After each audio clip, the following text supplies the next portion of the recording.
Okay. All right, well, let's go to slideshow. Welcome to UMETT presentation at UGIC this year, the showcase for resources for leveling up emergency management GIS. Is this loud enough? Can people hear me? Okay. For those of you who are new, UMETT is a group of GIS and occasionally emergency management professionals, and we get together quarterly to share best practices, resources, and training opportunities. The intended audience for is generally people who may end up doing emergency management in their emergency management GIS in their jobs, whether it's responding to an incident, hazard mitigation planning, or post-disaster recovery.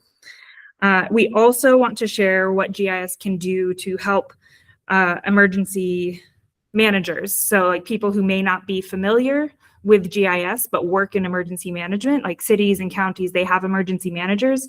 So we want to make sure that they know what resources we as GIS professionals might be able to provide to help in their decision-making or planning. So UMETT stands for the Utah Mapping Emergency Technical Team. But if you're new here, don't get too attached to that name because we've got some announcements at the end of the presentation. We do have a number of presenters today. It's kind of going to be, you know, between 10 and 20 minutes per person, sharing a few different resources that we have at the state and some updates to WUI. Let's actually go to the game plan for today. I will let everyone introduce themselves when they get up to present, but I'll start with me. My name is Julia Circus. I am currently the chair of, I'm going to be going back and forth to this all day, aren't I? Admit. Okay, sorry about that. Julia Circus, the chair of the UMETT board right now, and I'm also the GIS program manager for the Utah Division of Emergency Management. And with that, I think let's just jump right into it with Holly Strand.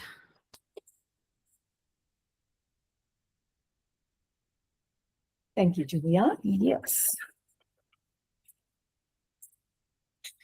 Let's see if I can join on my phone so I can admit people. Okay. I didn't have to. Alrighty. Whoops.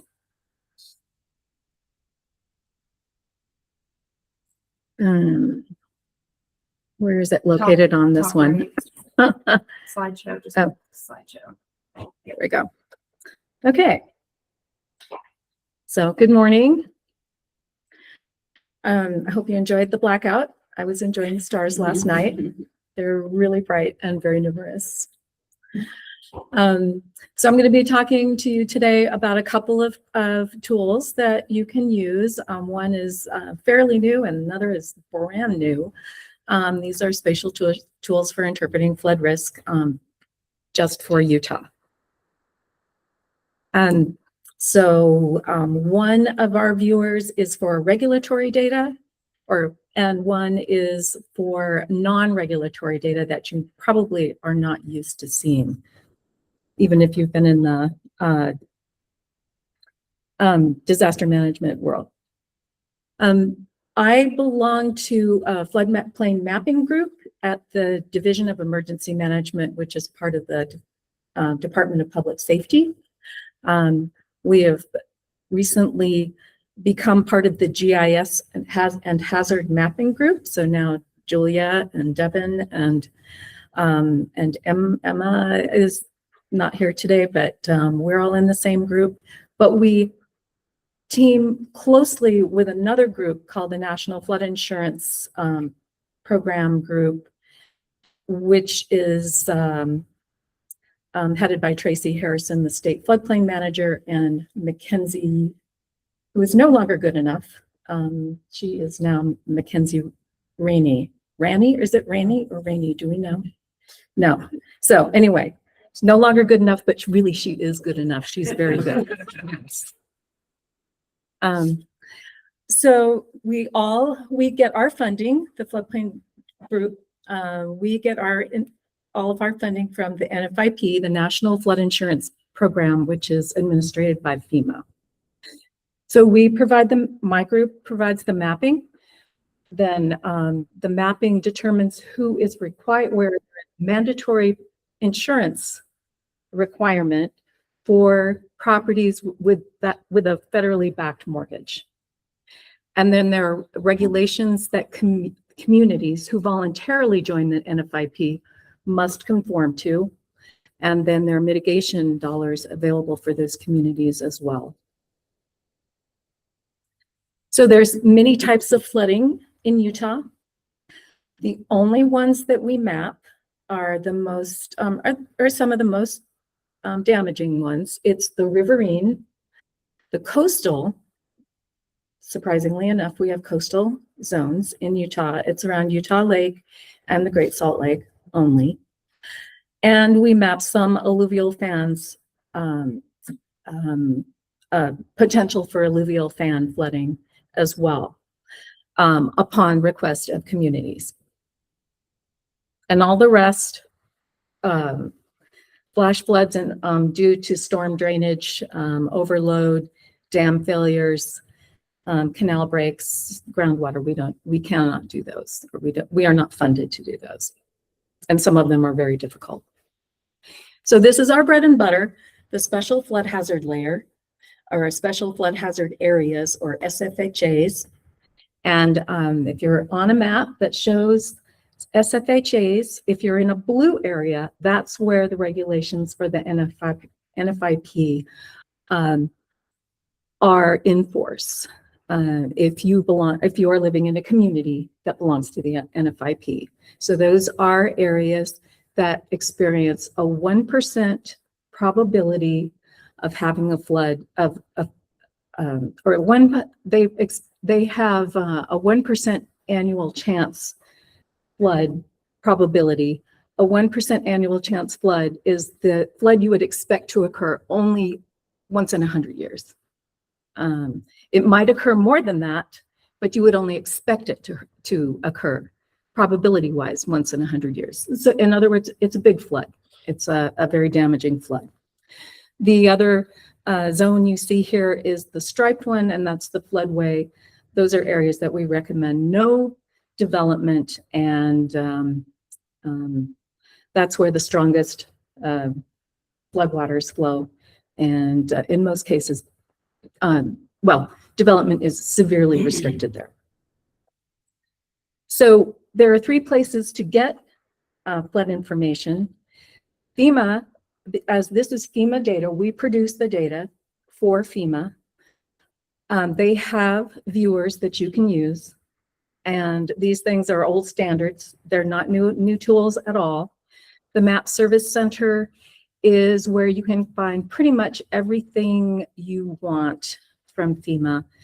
You can download maps.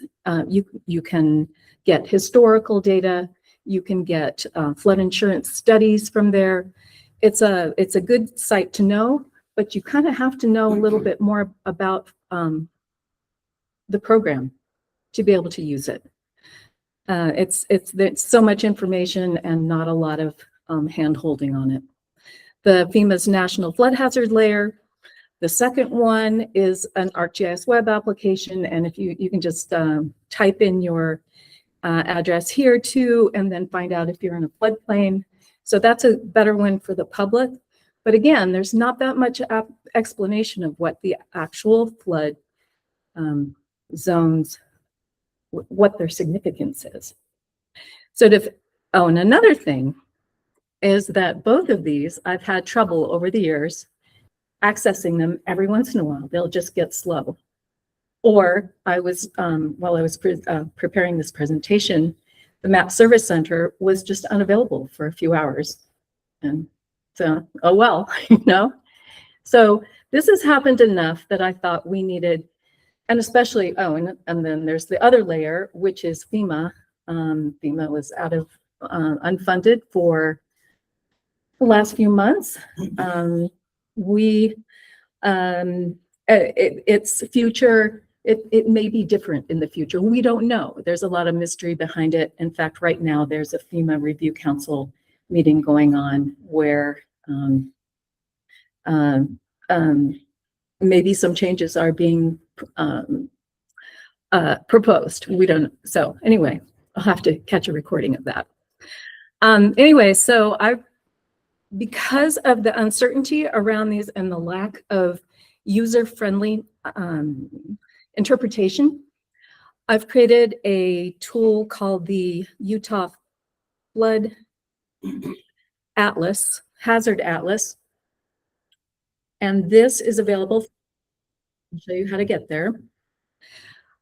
This shows the layers of the National Flood Hazard Layer that people really mostly want to use. It's a subset. And if I show you, this is the full set of data in the National Flood Hazard Layer. There's a lot of sublayers, and they all download separately. And then they all download at the national layer.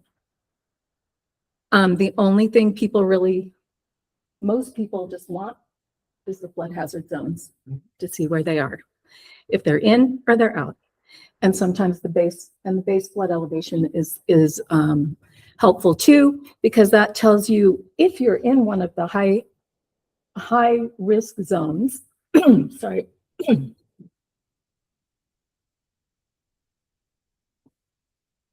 The base flood elevation is the level at which you can have a livable space. You must have your livable areas above the base flood elevation.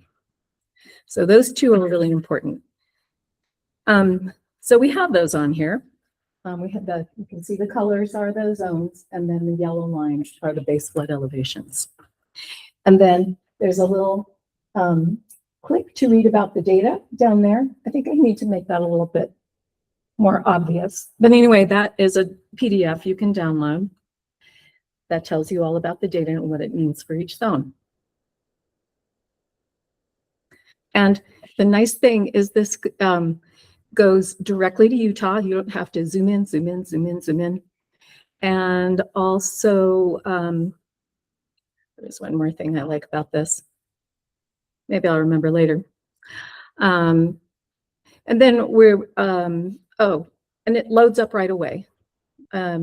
In the National Flood Hazard Layer, when you first go in, your flood zones don't show up right away until you've zoomed way in. And sometimes people just think it's broken, but it's not. Okay, there's another feature in the Atlas, which is called Floods, Fires, and Fans. We're getting a lot of wildfires now, if they happen in a watershed upstream, or in a high mountain watershed. Anything below is more subject to flooding because of the way fires affect vegetation and soils. So this map shows the fire perimeters of recent fires, like in the past 4 years. So they're in yellow, and then the red are alluvial fans. They're kind of roughly drawn. They're based on or UGS data, but they need further refining, but they tell you where exactly they are. I mean, where in general they are. And so when you have when you've got a fire scar up here, then this fire affects this watershed. And in fact, there was a flood in this area. I forgot this. I think this was Buckley Draw fire. And then there was flooding down there just not too long after a big rain. So this is sort of a predictive map, where you should be aware if you're downstream of a big fire, or down the watershed of a big fire. And then on the little section here, it says post-fire studies. For the larger fires, for the really big mega fires that we have, we do post-fire studies where we map the probable floodplain after the vegetation and soil has been affected by fire.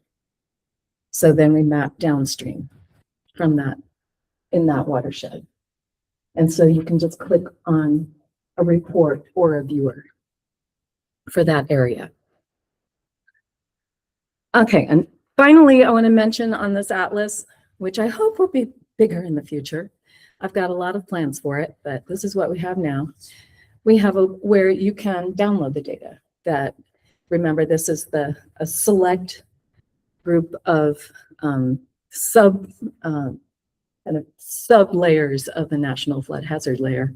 And then I added in a link to digital elevation models and alluvial fans and the Army Corps levees.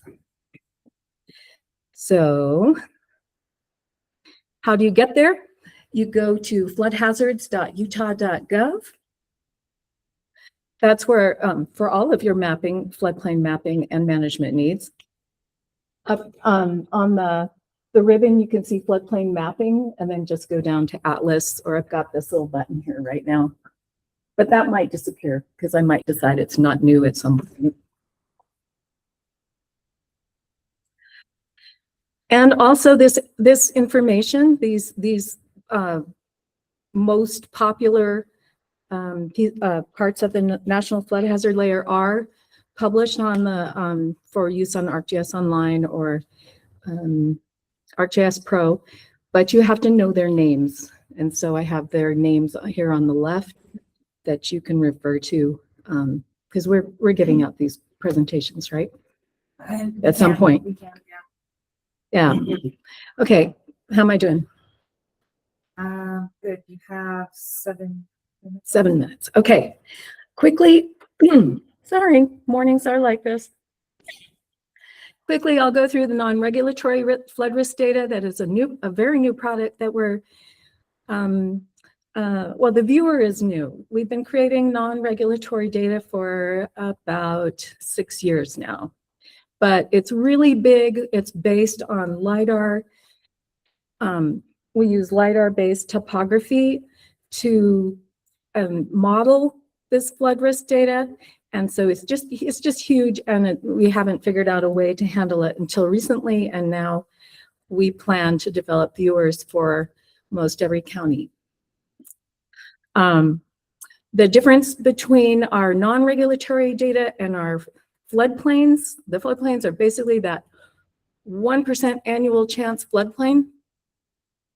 And it's legally, it's a legal product that there are floodplain management ordinances related to it, development permitting, they matter. The base level engineering products or the non-regulatory products are helpful because we haven't fully covered Utah with the regulatory floodplains. There's just a lot that we haven't covered, especially in rural areas. So we're making a product that is modeled, it's a desktop model, but it helps point out where these regulatory floodplains might be when we get to mapping them. And so they are reviewed by FEMA, but not by the community. So we just give them to the community and let them use it as they wish. Yeah. There are several different types of maps that we make with this data. The basic, the first thing we do is make what we call the base level engineering flood zones. And they look like the blue areas, the regulatory floodplains, but they are just not regulatory. There's nothing behind them except probable flood. We haven't put any ground data behind this. We don't, the debris basins, the culverts, the bridges, anything that would affect flow, we don't, it's not factored in. So we take them to meetings and discuss with communities where they'd like to have the more detailed flooding models happening.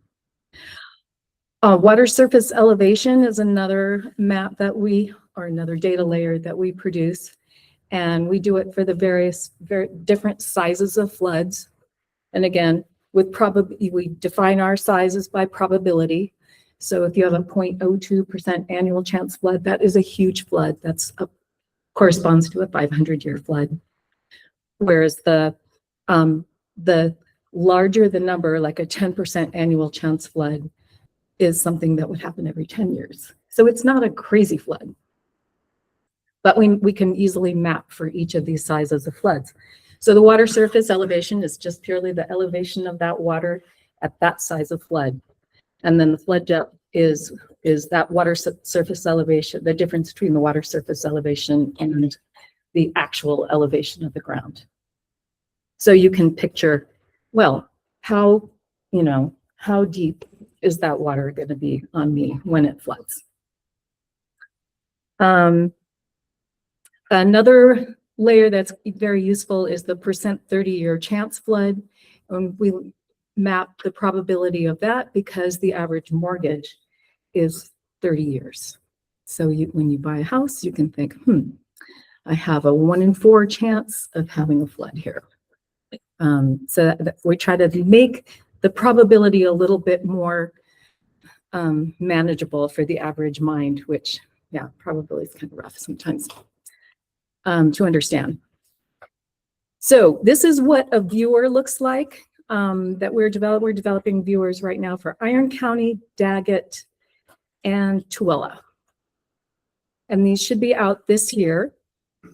So, and I will show you how to use it, and then I'm going to flip over and show you what it looks like in its development phase.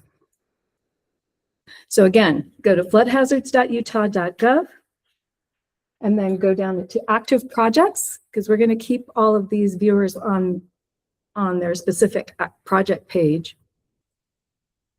That's what you'll get for the active project page. And so, say you're looking for the one for Tooele, it'll be in the eastern Tooele. Wasatch Uinta Basin has Daggett, and then we have Iron County. Those are the first 3. And let me just go over and show you what it looks like. You say, yes, I acknowledge that this is not perfect. And then you go in here, view maps. And so, let me see. There, this is water surface elevation. So any place you click on this map, you'll come up with a water surface elevation. Likewise for depth grids and percent annual and 30-year chance. So you get very exact results, except remember that the accuracy of this is not ground truth. So keep that in mind when you're using it. But I think people will really like to use this when it kind of makes flooding a little bit more real in their heads, or what it could be in their area. So look for that. I'm hoping it'll be this year that we can release all 3, and then we're just going to go county by county. All right, 20 minutes. It's 20 minutes, but if you have a few questions, if anyone has questions, they can give me those. Which county are you working on next for this? I'm not sure. We have a lot of data for northern Utah counties. We have a little bit for Washington County. I want to do Washington County, but we don't have the whole county yet. But Washington County is where we have most of our flood damage from monsoons, on a regular basis. And we do have Grand County. I see we will have Grand County data too. So we're redoing maps in let's see, I'll show you where we're working now. We're really working almost everywhere.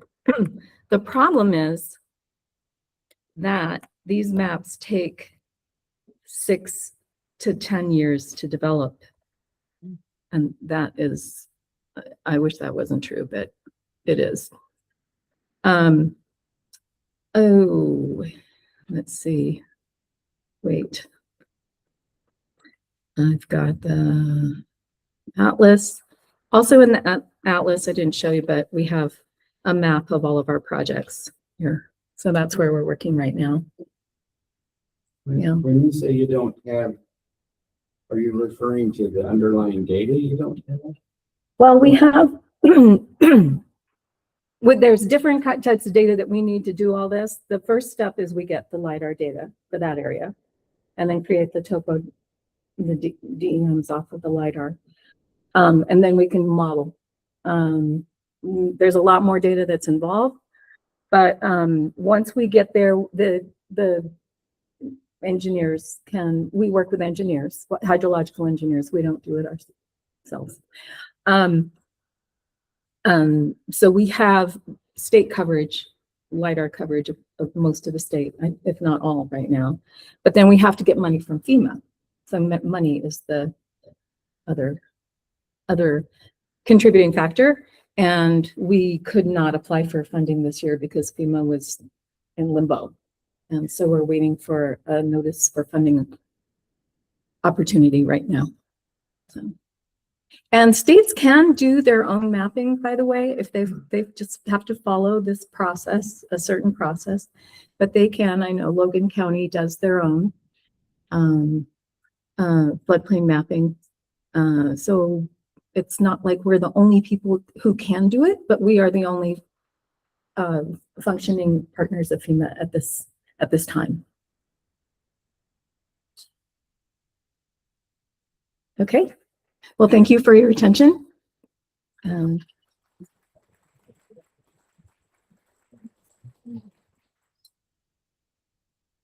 next one? One more. One more. Okay. Okay. Thank you. Thanks, Holly. Sorry, we got phones everywhere. Kind of tricky. Trying to find the mouse.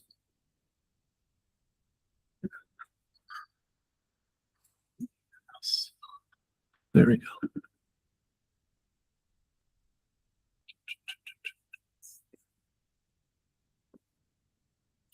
How do I share on here? Present is grayed out right now. Yeah. Oh, there we go. Good morning.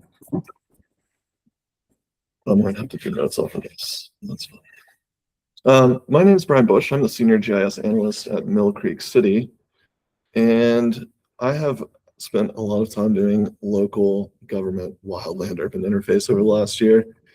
Most of us are like GIS people of one, departments of one, and so you usually get a lot of random requests from department heads like building officials. They say, hey, I need a new wildland urban interface map for the legislature. So just going to run through, I did this presentation in December, but there's been some changes after this recent legislative session. So I'm going to just kind of run through this entire slide deck real fast. And if you guys have any questions, please let me know. Just want to state that like this is not endorsed or produced by UFA, Forestry Fire State Lands, or anyone else other than just Mill Creek City. It does reflect a lot of work with UFA and other partners, and also most of what you're seeing in here was working drafts. What is a wildland urban interface? It is where the human development mixes in with actual wildland vegetation. And this is where most wildland fires happen. Most of us in Utah have communities that are in foothill regions or very fire adverse. So in 2025, the legislature wanted to update the wildland fire building codes to the 2006 building codes, and they also wanted to reestablish local WUI boundaries as well as high-risk state boundaries for a high-risk state fee. That was HB48, and that kind of went through mostly building code stuff. There wasn't a lot of GIS components to that. It was like, hey, we really just want to adopt these codes so that people inside these zones will build to these codes. At the time of adoption, the 2024 international building codes were also coming out. So that was also kind of in play, but they ended up adopting the 2006 international code in 2025. After that session, 2026 came around. They then adopted the 2024 Wildland Urban Interface Codes, and that is now effective Jan 1, 2010. So that replaces the 2006 edition, which replaced the 2002 edition last year. It just updates and modernizes the construction stuff to it. And that legislation now introduces a state threshold for local WUI constraints. So initially in 2025, when a lot of the locals and counties were making these, they were including large swaths of like golf courses and other things. And the state legislature was like, that's not the intent of what we wanted. So you got to kind of reel these back a little bit. So they're basically just targeting the exact zones that need to be inside these wildland urban interfaces. It doesn't create a new WUI program. It doesn't add any fees. It just kind of updates technical standards and mapping constraints within the WUI. So going back to HB48, we're going to just do a little review of what is high-risk state mapping and what is local WUI mapping. The high-risk state mapping is the state. They have their own mapping, and it's completely separate from your local WUI mapping. That is just for the fee to continue their own program to provide actual good science data to the locals and counties so that we can make better local WUI maps and also help the insurance companies and other things. Your WUI map may contain or will contain may or may not contain high-risk areas, but certainly anything in your WUI would have high-risk state areas if they were in that area as well. All of this data is found at the Utah Wildfire Risk Assessment Portal, URAP. This is managed by FFSL, and it's built to support a ton of different things, but they have a lot of statewide data layers that are very useful. So I'm going to just run through this. This is just kind of the initial view if you're not logged in. There's a few things you can see over here and transparency kind of thing. And you can see which layers you can look at. And this is available to the public. So anyone can view that, and they can type in their address, and then they can explore different map themes. For government or other entity users, you can actually create an account, an advanced account. This is just kind of going over that. Then you get to the advanced viewer, which actually now gives you much more stuff. You get a ton more data from the state. You get member characteristics, stuff. But most of the stuff that I was using, and this is kind of the advice from the fire agencies, was we're just looking at structure scores. Is really what they're concerned about. A lot of these other data sets are useful, especially if you're wanting to kind of compare other things. So how to use this advanced viewer to get data off of it to use an ArcGIS Pro, you just define an area of interest. So I have Mill Creek here, and I just made a buffer of 2 miles, although that's kind of a large buffer. And then you just email it, and it packages up a very nice geodatabase and a very nice Word file explaining all of the data. Here's some additional data sets to also support your mapping. So in the 2024 building code, it really kind of outlines that you should use man-made barriers or natural features for your boundary instead of just like raster data. And so using road center lines is very nice. I also was using building footprints, the historical Forest Service WUI maps, which are a census tract level. And then the state also has historic wildfire perimeters. Also, the Forest Service has a lot of enterprise content in the Living Atlas that you can access as well. And Savannah on our board showed me this, which I thought was very useful. Here's just kind of these older Forest Service data sets. They're just showing you the intermix and interface. The intermix is going to be the actual true risk area, in my opinion. The intermix is just kind of the larger ember zone. This was the first map that I received. I don't know who made this. But this was what was given to me when I started work at Mill Creek, and this was their Wildland Urban Interface from 2006. So who knows? So this is just kind of a basic thing. I'm going to share this entire thing, so I'm not going to waste anyone's time with how to do that. And we're going to just kind of skip through a few of the data sets. So coming back over here. Sorry. I guess we can, how much time do I have? We'll say 5 minutes. 5 minutes. So you can kind of load all of these rasters into Pro. I started to reclassify them and resample them to make them a little bit more generalized for my use. But let me go back to this one. This is the most important one because this is now what is driving HB41. So anything above a smooth structure score of 7 or greater is a state high risk area. And you can see the percentiles here because I just kind of broke them out. So anything in the 95 percentile risk is going to be a high risk for the state. And then the guidance from the state and from, well, my fire agency, UFA, was everything within a 5 and above would be a good candidate for a local WUI. And so that's kind of what you can see here.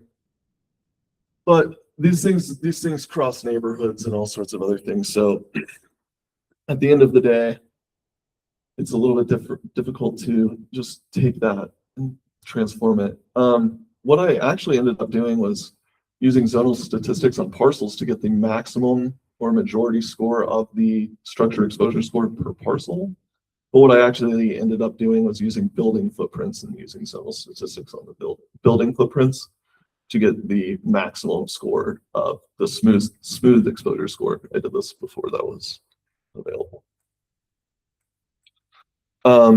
You can just, this is just kind of all basic GIS stuff, but you can then also go back through and kind of do some score and structure analysis counts and kind of go through and show your elected officials and stakeholders, hey, if we did it this way, there's 1,300 buildings in it. If you want it this way, if a 6 and above, it's only 600, and you can start to do other things. And then also, I think the most important part about all of this is just public awareness and engagement. And URAP does a great job of that. There's a few other resources, so I'm going to just go over this real quick. So you can get a report if you're in these fire areas. It covers a lot of things. It covers like your location-specific wildfire hazard summary.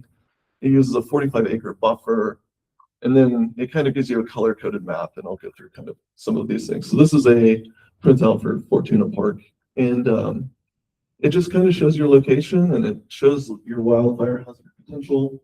And it also kind of tells you, hey, this is how to create some clear space to help prevent wildfire and make defensible space. There's also some other educational resources for community outreach from FEMA and Fire Administration here.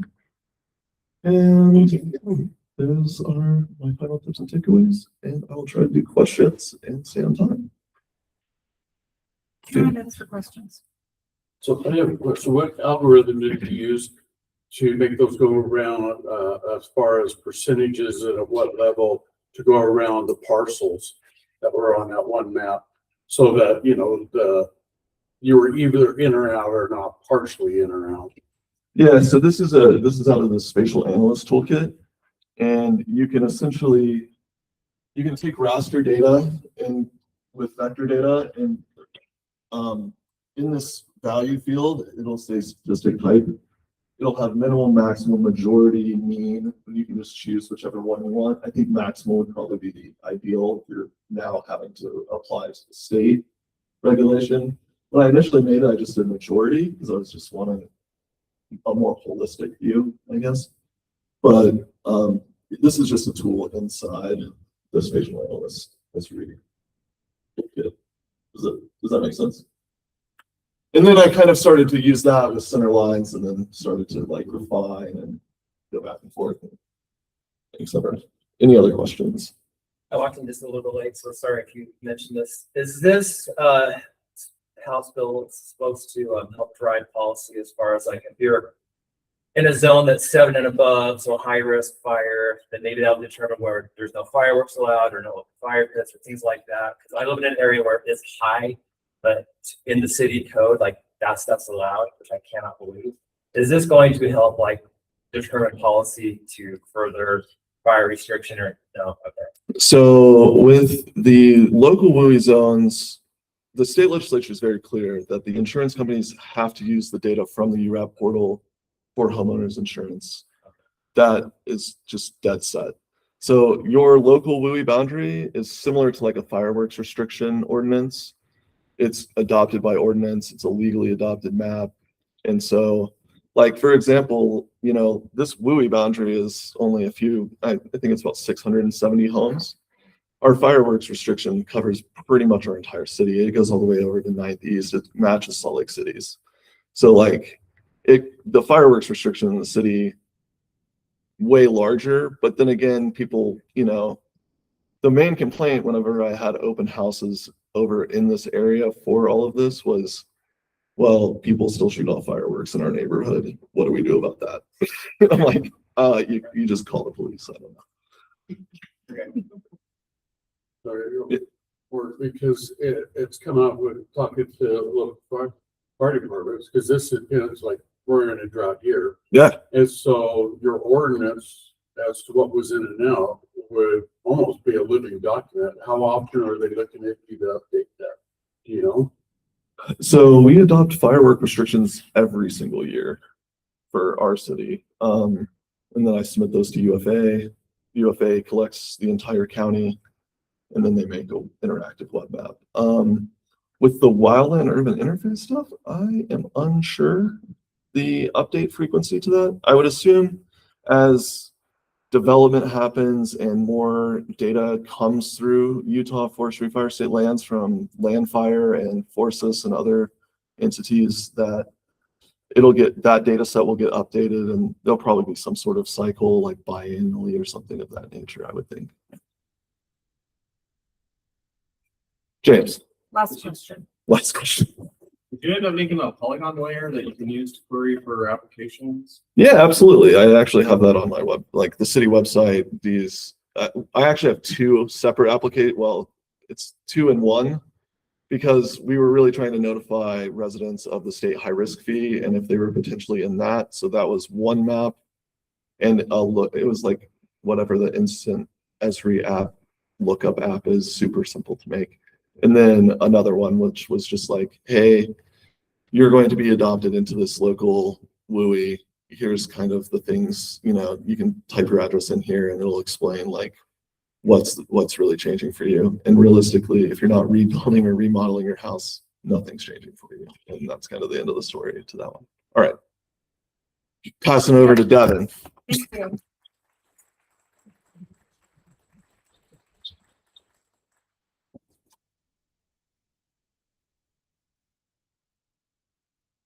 Okay, my name is Devin Pancake. Yes, that's my legal government last name. I'm a GIS analyst at Division of Emergency Management, and I've been here for almost 2 years now. And so I'm going to be presenting on FEMA's HAZUS program. And my experience with HAZUS has all been self-taught. I haven't had any formal training. FEMA in the past has offered in-person formal training for HAZUS. They didn't last year at all. Don't know if they're doing it this year. But yeah, a lot of this is just going to be me pointing towards a lot of the data and resources that HAZUS provides and what it can actually do for your city, county, organization.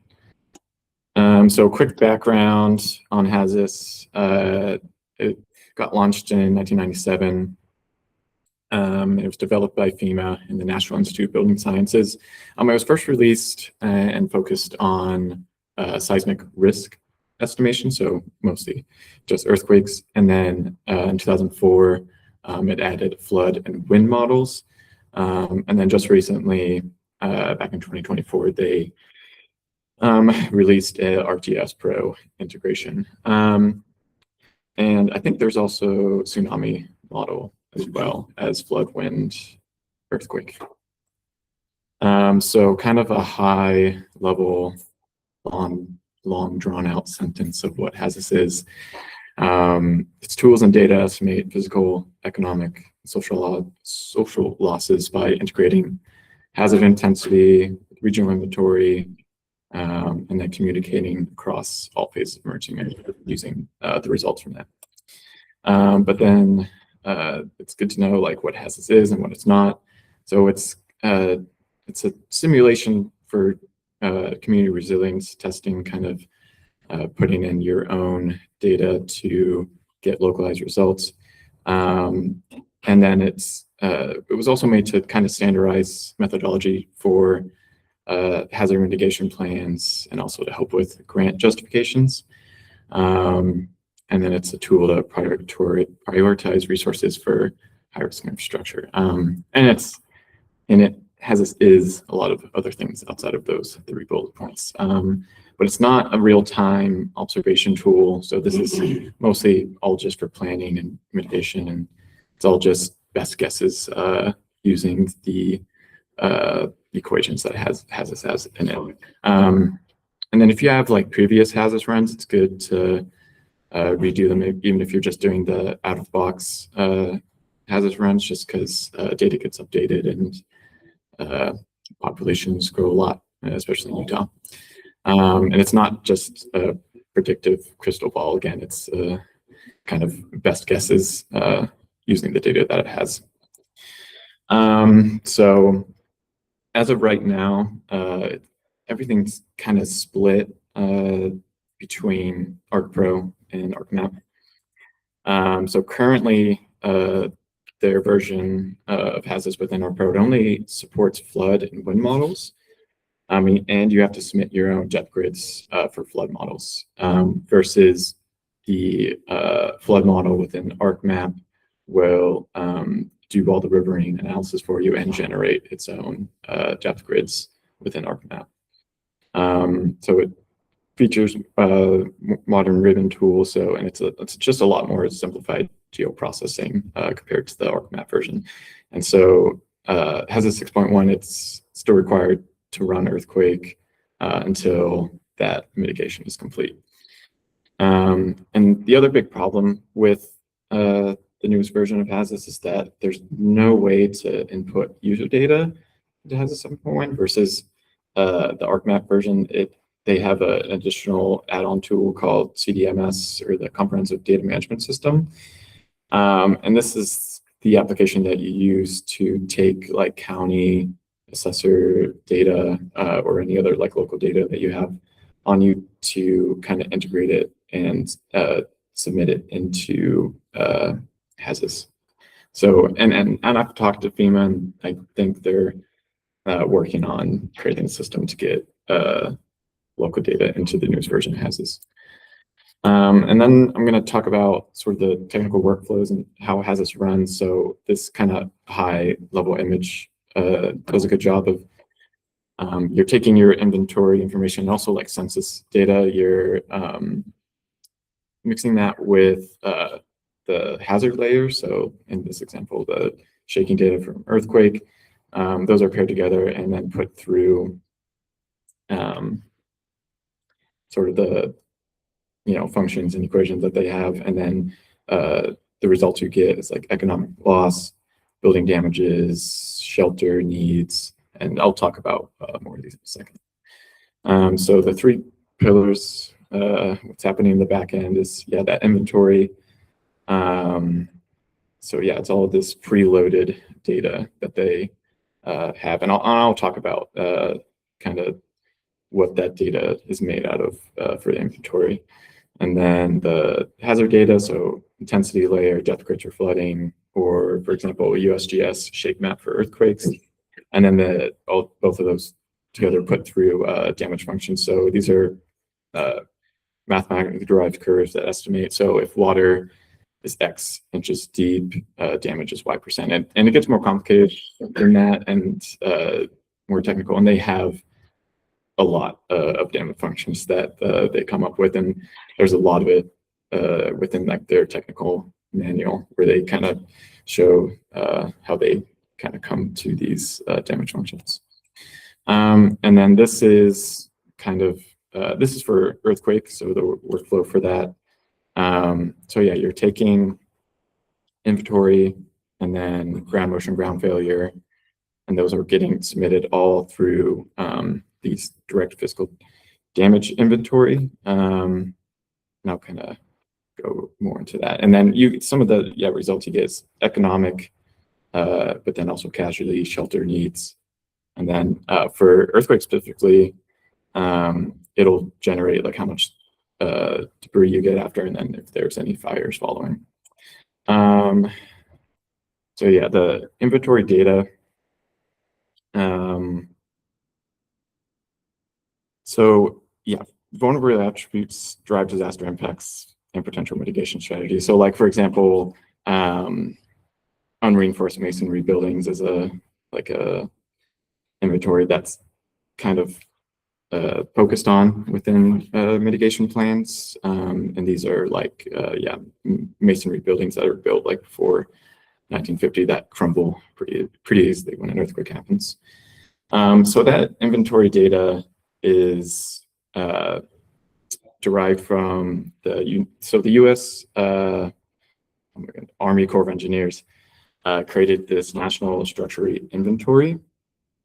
And this came out in 2022, so it's a pretty up-to-date data set. It uses high field data for essential facilities, utilities, and transportation systems.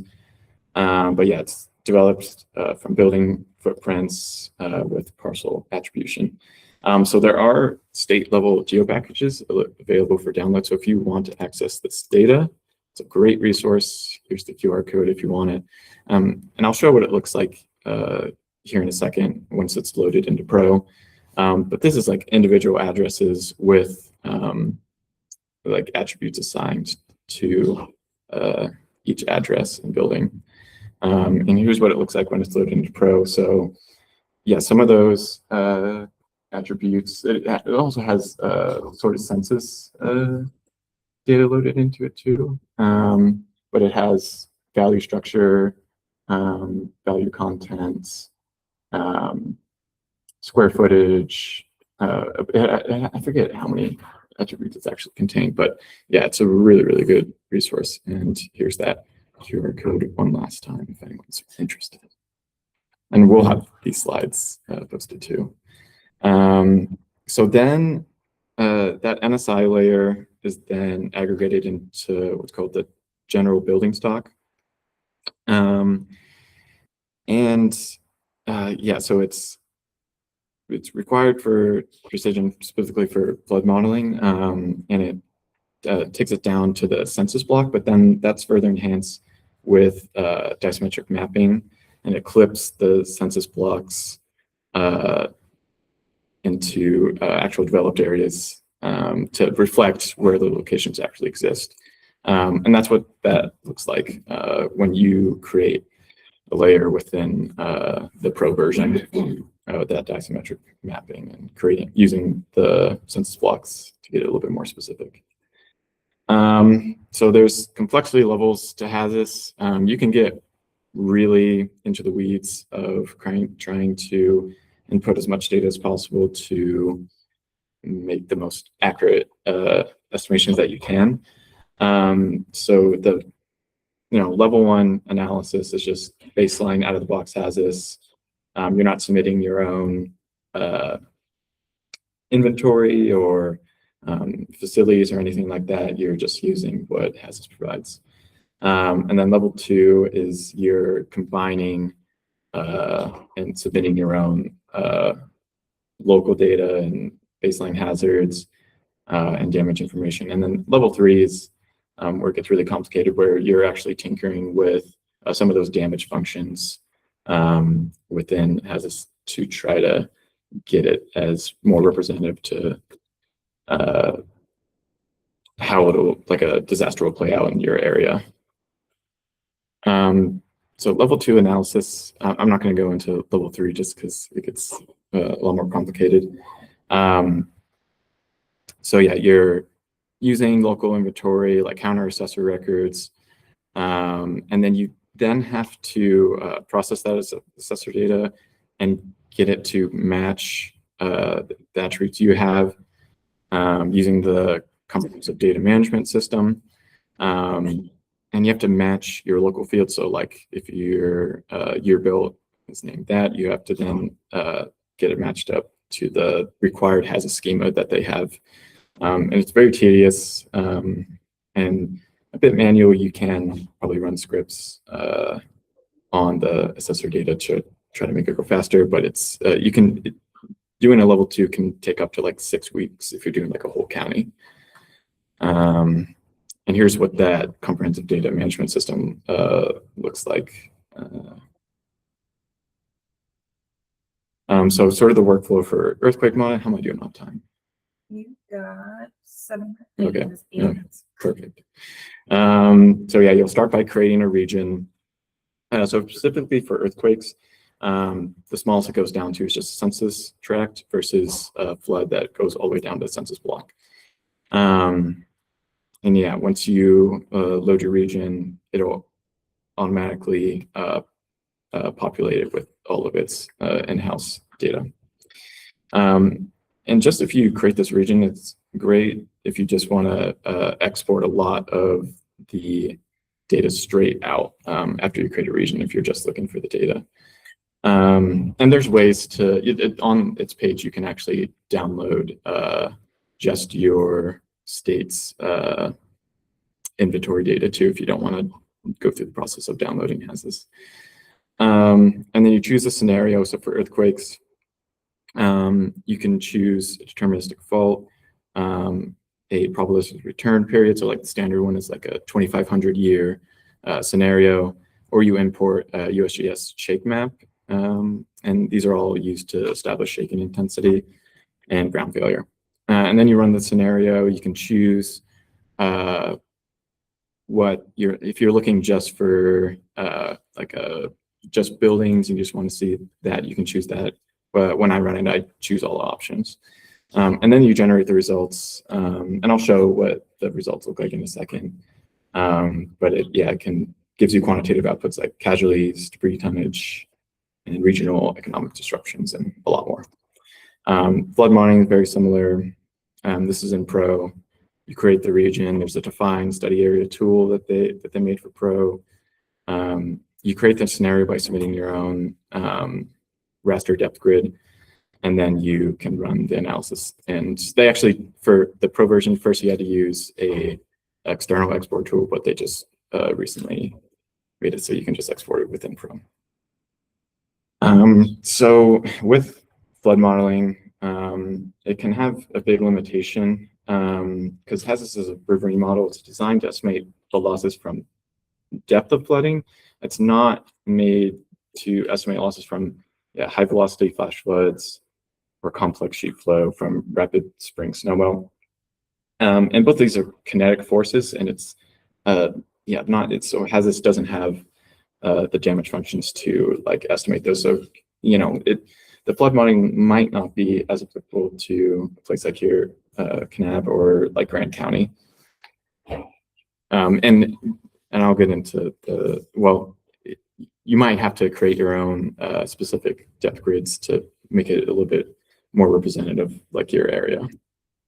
And then here's an example of what it looks like after you do an analysis within Pro. So you actually get the results right away as layers on the website. So you can immediately see economic loss, shelter, deprecated economic loss, debris, and that's all specifically down to the census block. And then even within the economic loss, it's broken down through different attributes like income loss, wage loss. So it has all these different outputs. So here's an example report. So this is a big summary report. You can export like Excel files if you just want a specific result out. It's from Washington County. This is just a level 1 analysis, and this is voter-related losses or social impact. So, and I think these big global reports that you get out of HAZUS, they're about like 20 pages long. Casualties as well. You can make these nice, neat one-pagers with an external tool on FEMA's HAZUS page. And I think I've only used it once. So kind of what I'm working on. So before, my predecessor was Josh. What was his last name? Grunewald. If any of you remember him, he got training on HAZUS, and I'm kind of sort of picking up where he left off, but kind of redoing everything. So right now I'm creating, just a baseline level 1 analysis for both flood and earthquake disasters using the ArcMap version of HAZUS. And then like one of my requests is like a possible redo of a level 2 analysis of the 5 county areas, so Beaver, Garfield, Iron King, and Washington County, just because they're revamping their pre-disaster mitigation plan. And I'm looking for requests. So if there's anything you want to request, contact me, and I'd love to work with you guys to try to, get you guys HAZUS results. I'll have my contact at the end. So some applications for your organization, mitigation and grants. These results can help, with your hazard mitigation plans, but also, creating those BCAs for BRIC and HMA funding. And then just for policy and advocation, so like you can use the results to justify a budget for, those unreinforced masonry ordinances or seismic retrofits for buildings. And then, it also helps with translating risk from so if you're just using the data from HAZUS, like total building exposure in dollar, for example, you can just use that directly in other applications to kind of just show the risk exposure from the data layers. And then the HAZUS loss library. So FEMA has a lot of scenarios that were already run. Here's the QR code for it. And you can look through, I think there's about like 30 to 40 earthquake scenarios that they've already run for different areas in Utah. And so, you can look through that, and here's what that looks like again. And they only have earthquake for Utah. There's no flood. And then some more QR codes. I'm giving you a lot of QR codes. There's the HAZUS documents page, so the user guides, and then the tutorials page. They have a bunch of YouTube tutorials that you can look through. And if you just search FEMA HAZUS, this documents page and tutorial page is on there as well. And any questions? And then there's also my contact info if you want to get a hold of me.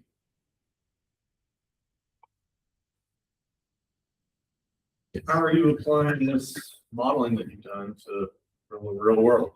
I haven't applied it yet. I want to. So one of my ideas is to, after I'm done with all the level 1 analysis, kind of take results and put it into a viewer that people can access.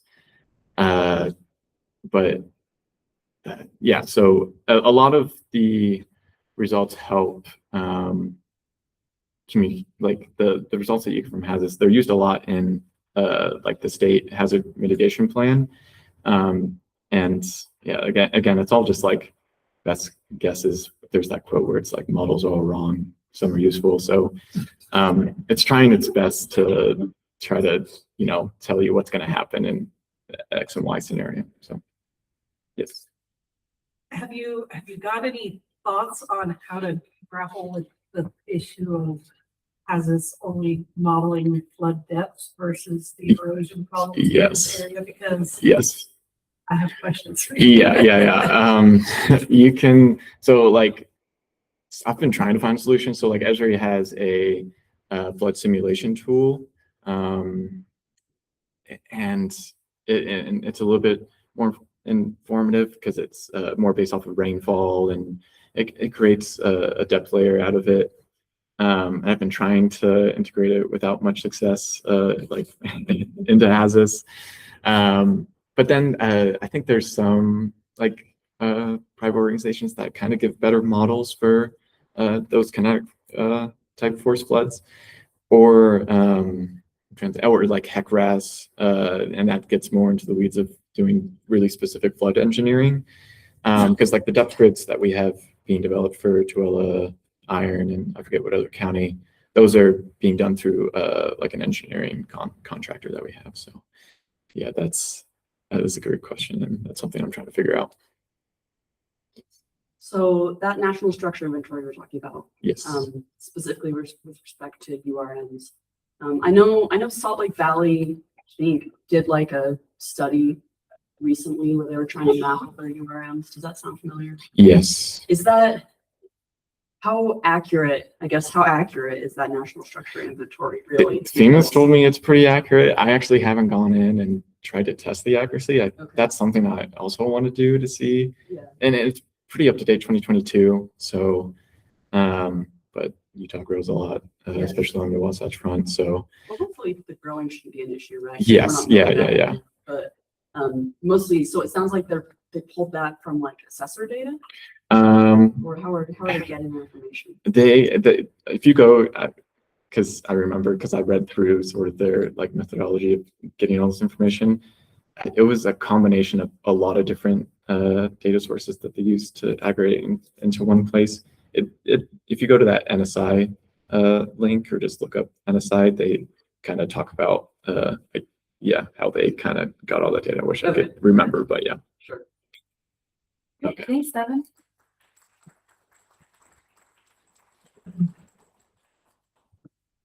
You want to go back to this one?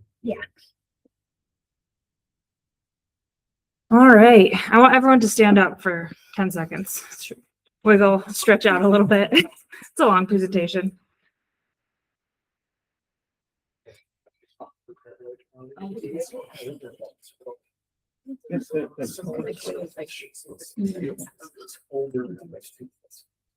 All right. Very quick stretch. I want to see a raise of hands. How many people in here, 100% of your job or over 90% of your job is emergency management related? Not most of you, right? So a lot of this information may be relevant to you at one point, probably not relevant to you right now. But what I want to do is do like a little bit of a rapid fire, some of the resources that we've created at the Division of Emergency Management. And then after that, kind of showing where you can find these resources for when you actually might need to use them. Because not all of you are doing hazard mitigation plans all the time or responding to an incident all the time. But when you do, you want to be able to remember, hey, I remember there was some information about that. Where can I find it? So if you thought Devin had a lot of QR codes, you're in for a treat.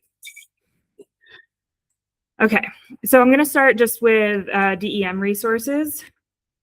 I was going to try and open up these and explore them a little bit, but we're running a little short on time, so I'm just going to give you the who, what, when, why, and a little bit of relevance on GIS specific resources. So the situational awareness tool, if you were at our presentation last year at UGIC, we went in depth on how this tool was created, and that is actually recorded, and we can show you where that is shared.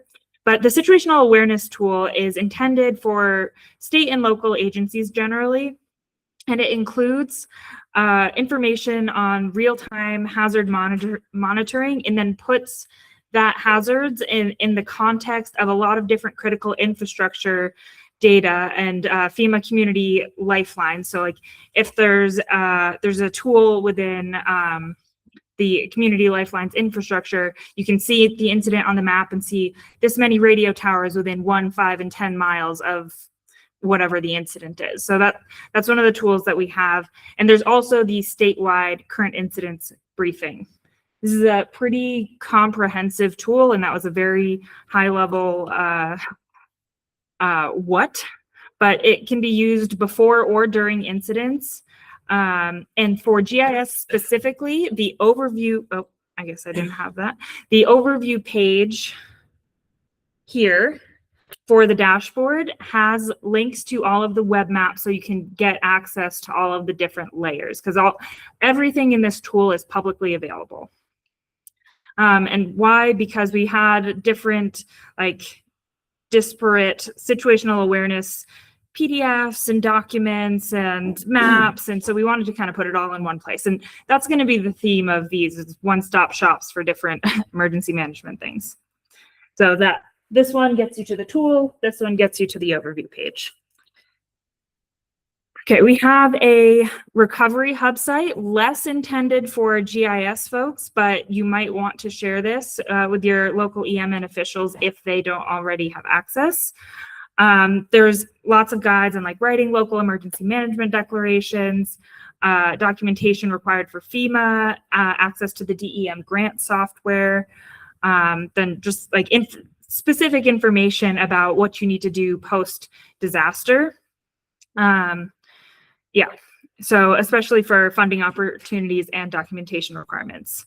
Within this hub site, there's also a residential survey that people can, there's a Survey 123 Connect file that you can download and publish for your own community.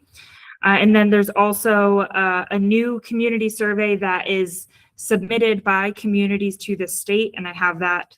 I keep forgetting to do that. I have that on another slide. And then there's also within this tool, National Flood Hazard access to Holly stuff. This is, again, a one-stop shop for frequently asked questions from local communities to the state. We've also got an EMAC hub site. Has any, raise your hand if you've heard about EMAC. You know what EMAC is? Okay.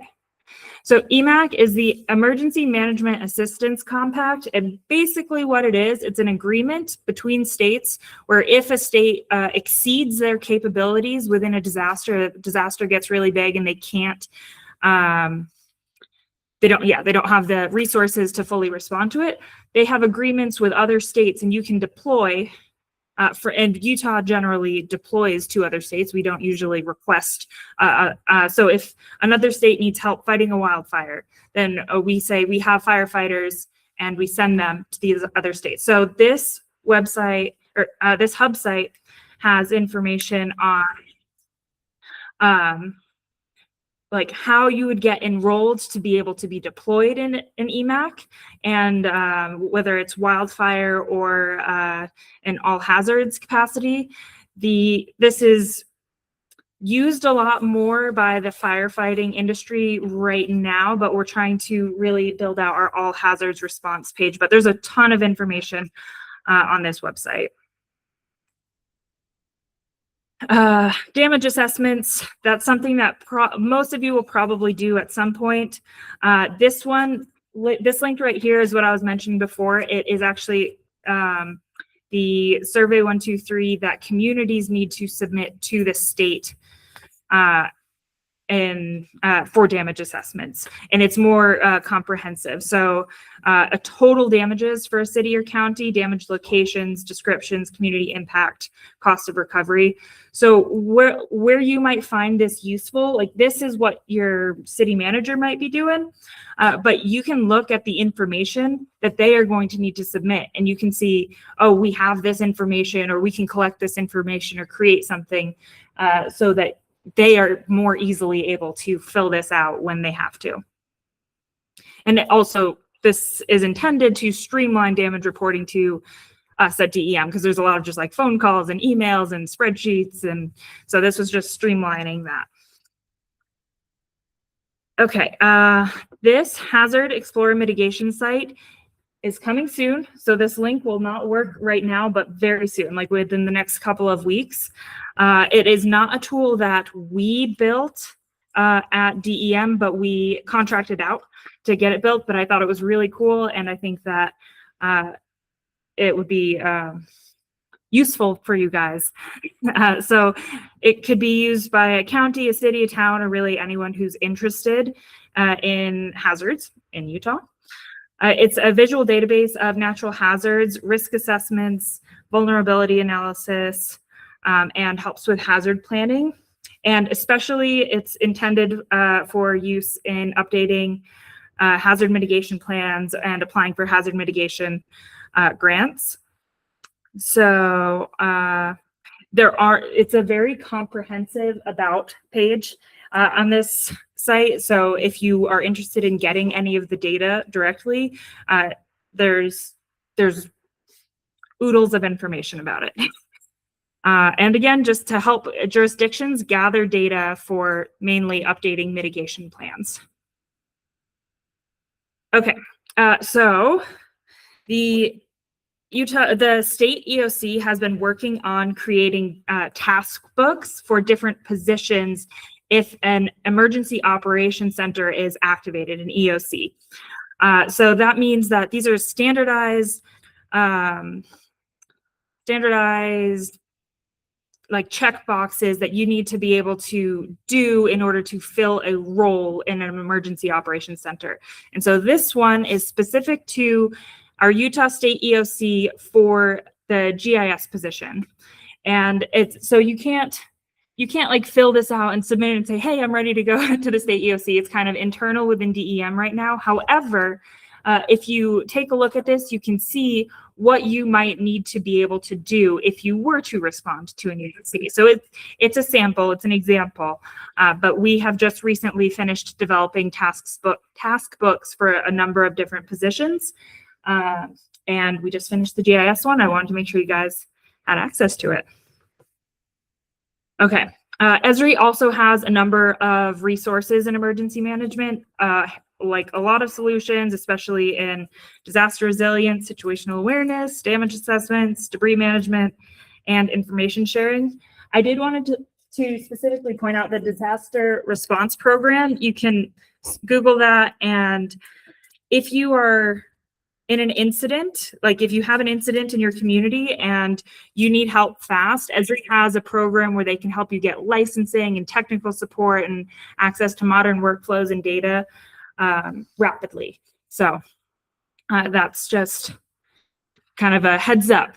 If things are going south and you need help fast, you need more licensing, they do have something set up for that. All right, before I jump into the UMETT Future Outlook, are there any questions on that rapid fire resource roundup? Okay, I'll jump right in. Yeah, I like that. So briefing on our current group initiatives and where we're heading next. So in the past, you might know that we have wanted to kind of be a deployable resource. So like emergency managers could request from UMETT to have a GIS person respond to an incident, and you all could sign up to be one of those responders. And we're finding out that there's really there's a lot of legal loopholes for that, and there's already existing infrastructure in some ways. The Salt Lake Incident Response Team, there's a new name for it, isn't there? RIMT. Yeah.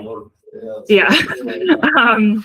And then there's the EMAC, and really you just have to have agreements between organizations in order to do that. So we're kind of stepping away from being deployable personnel, and we really want to step into that role as a resource hub, training hub. We're hoping to do some more exercises in the future so people have a little bit more experience with responding to an incident. And we will continue doing our quarterly meetings, sharing best practices and whatnot. But we're really going to lean into our hub site that we've mentioned at a few of the last meetings. But because we are no longer a technical team, we are changing our name. We are now the Utah DEM hub. So our Google group has changed. You are still part of it if you were part of the Google group before. It's just it's UGEM-hub at Google Groups instead of the UMETT at Google Groups. So GEM, Geospatial Emergency Management Hub. And we've got a new email also, which is at the end. So what do you get from this kind of change, adaption? The main thing that these are the 4 main things that we're focusing on. We are really wanting to build out our hub site so that you guys have access to resources. If you are doing anything relating to emergency management, you can go to our hub site and find data layers and templates and just information about what's out there, toolkits. And we're also trying to build a collaboration space. That's been a little interesting. Still doing quarterly meetings for peer-to-peer learning. Would love, if any of you have done anything cool relating to emergency management GIS, let me know. I would love to have you present. Could be 5 minutes, could be 50 minutes at our next quarterly meeting. We are also going to start releasing training tracks of like a little certificate of like, if you complete all these courses, you have a UGEM completion of a GIS training track, and just to make sure like your skills are validated, there's some like professional alignment. And then we also plan on having an annual exercise for real world readiness. So this is the hub site. I do want to explore this. Oh, of course that's not going. Okay. Oops, surprise. So this is our new hub site. We've been working really hard over the past few weeks to kind of update it. And there's a lot more information on how we've changed and, what our new focuses are moving forward. You can become an active member. There's a couple of things I want to point out. The response page has some really great information on if you are in an incident or you want to learn about how to respond to an incident. There's information on, I think I was in edit mode and then it got all confused. We have a standard operating guideline. So if you are in an incident, Savannah on our board has put together this great standard operating guidelines for response. So like if you want to know what you need to do, in what order, like what boxes you need to check, this is a great resource. She also put these links to data. So if you're trying to get data, these are all relevant layers that you might want to have on an incident response map or just in general responding to an incident. Additional resource links, the Salt Lake Regional Incident Support Team. I knew the name had changed slightly. Okay, links to training, EMAC again, more FEMA stuff, and then again, links to that GIS task book that I mentioned. And then we have our general resources page. So this is stuff relating to emergency management, but not necessarily responding to an incident. So hazard mitigation planning, we're gonna get rid of some of the ones responding to an incident because those are just going on the response page, but like training information, situational awareness, learning about mitigation planning or hazard analysis, that stuff's gonna be here. HAZUS, using drones, the Wildland Urban Interface, SARCOP. So not all of these are populated yet, but we're working on it. And some of them are populated, like Empower. This is a program, for example, that you can get information about people who have medically or energy dependent medical devices. Summarized, like the publicly available data is summarized by, I think, census tract. So it's more of a planning tool, but you can get specific information in an incident through your local health department. And we have a program with that as well. You can see upcoming events as well on our hub site. Our meeting today, and then if you go to the next month, I think there should be, oh, you know what? I think there were trainings that already passed. That's why they're not on there anymore. Never mind. And then you can also see about us, the board. We have information about UGEM, but also the board. We have myself as the chair, Melissa's the vice chair, Brian, who's technology coordinator, Savannah, training coordinator, and Braden, our outreach liaison. But I'm going to jump back to the slides real quick because Melissa has moved to a new position, and so we now have an opening on our board. So if you just got so excited about all those resources and you want to help us build out the hub site a little bit, organize these quarterly meetings, it's not a huge commitment, but if you are interested, this doesn't guarantee that you get the spot. It's not a commitment from you, but if you're interested, please fill out that survey. All right. Are there any questions?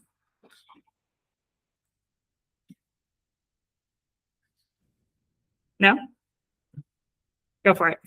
Just go back to the hub site. So, yeah. Yes.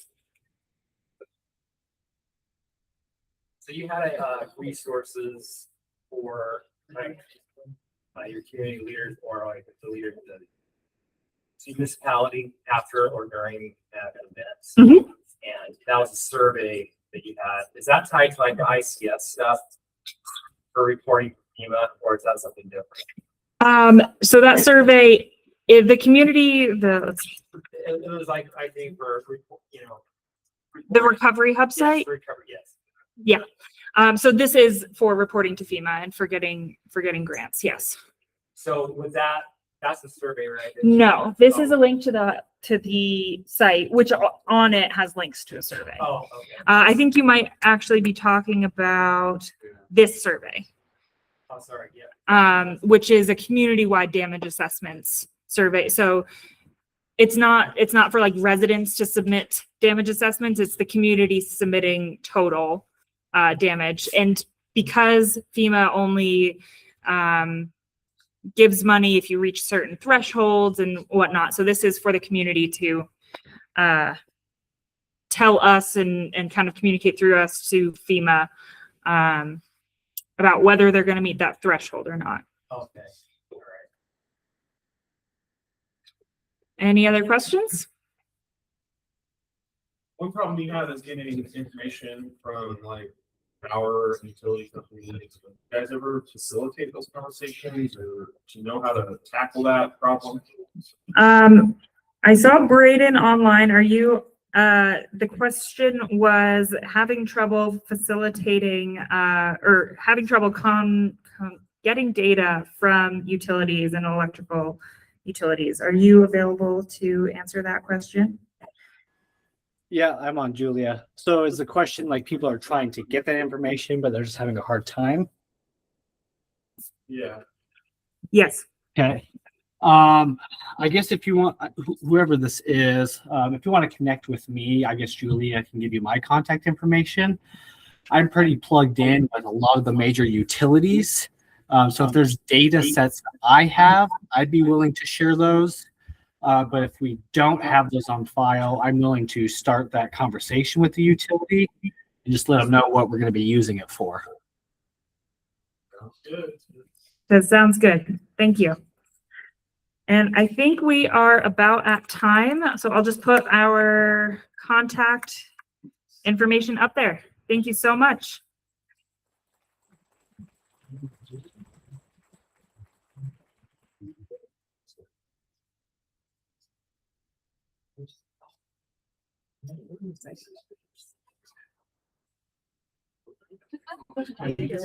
Nice work. Okay, sorry, I ate into your time. No, I actually was giving everyone a little bit extra because I knew I could go quickly. Can I jump in with that utilities? Yeah. Too? Yeah. I've had the same thing. Let me grab Braden's contact information. It's not on there. Okay. Braden is B Norris NORS. Yeah. At Utah.gov. Yeah. So he works at our office and he's kind of the he coordinates with tech. Okay. Yeah. Thanks.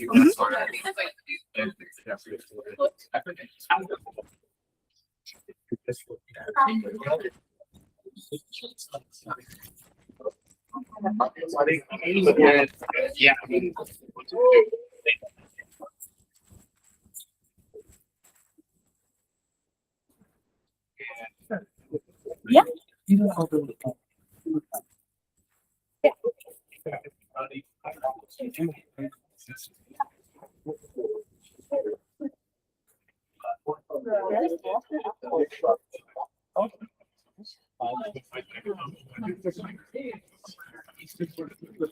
I actually probably gonna go losing mine, but I took mine like 5 years ago. So, yeah, I mean, they're really available, so I honestly.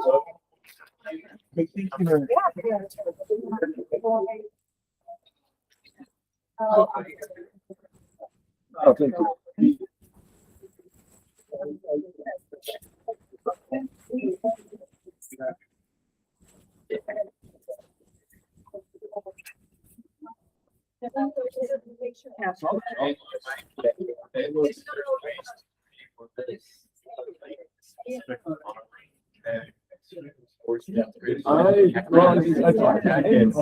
And then you try to have.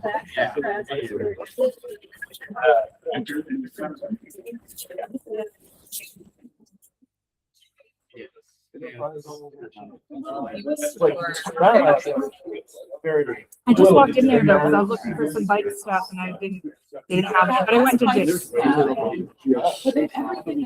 Yeah, they do. Yeah, coffee.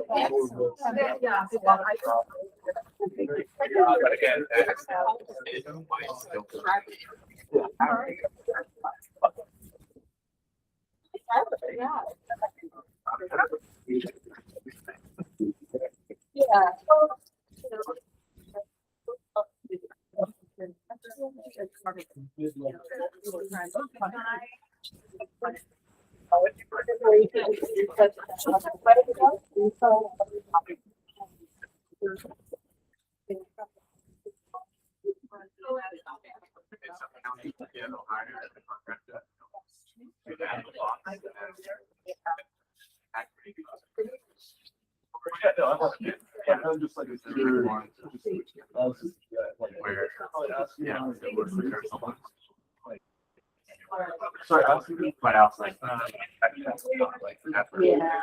But, or,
Oh,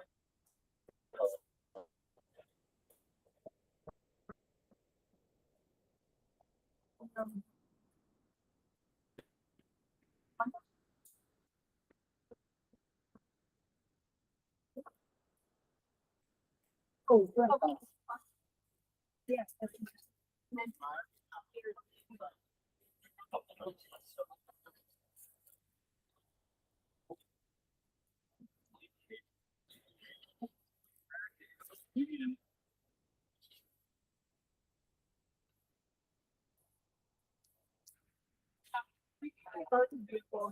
All right.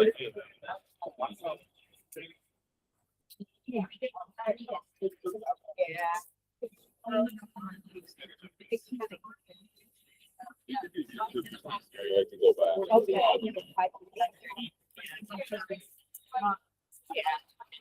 Yeah, so I think I know. I didn't realize you were watching for your brother, because I would have said something. I didn't. I just thought the company was taken out. I did. Yeah. Just barely. I know. It's like very specific. There's a couple, like in Dakota, I think in Evanston, Wendell, Reed, and that's the other side, and maybe we just like better. You can't go to, yeah. You can't go to, yeah.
I forgot about that. I totally forgot. I'm like, my program.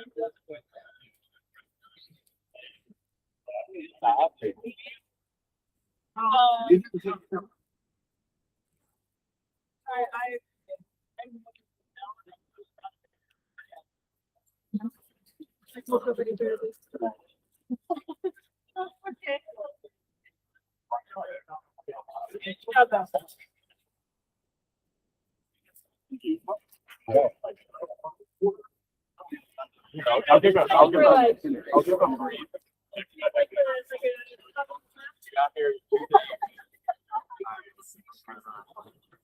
No, she's up on it. You know.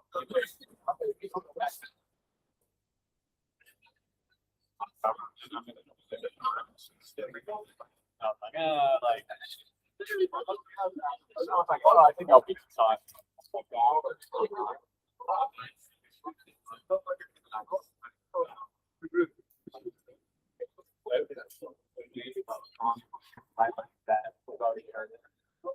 I don't think I broke it.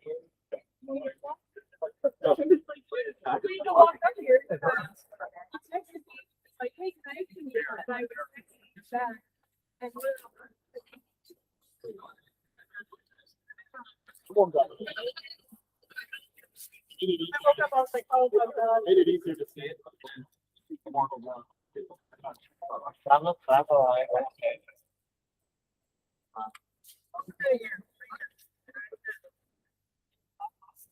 Well,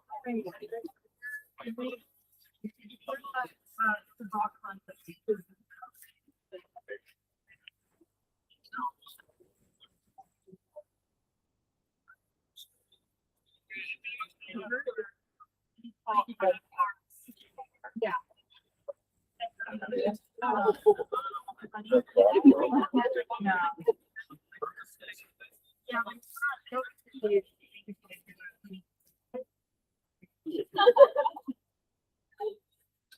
Are you done? Yeah. Okay, I think you got it. I'm gonna go in here with this class. That one, I think, you know, it's been. We don't make it up. I said, call you to do mine. 10:40.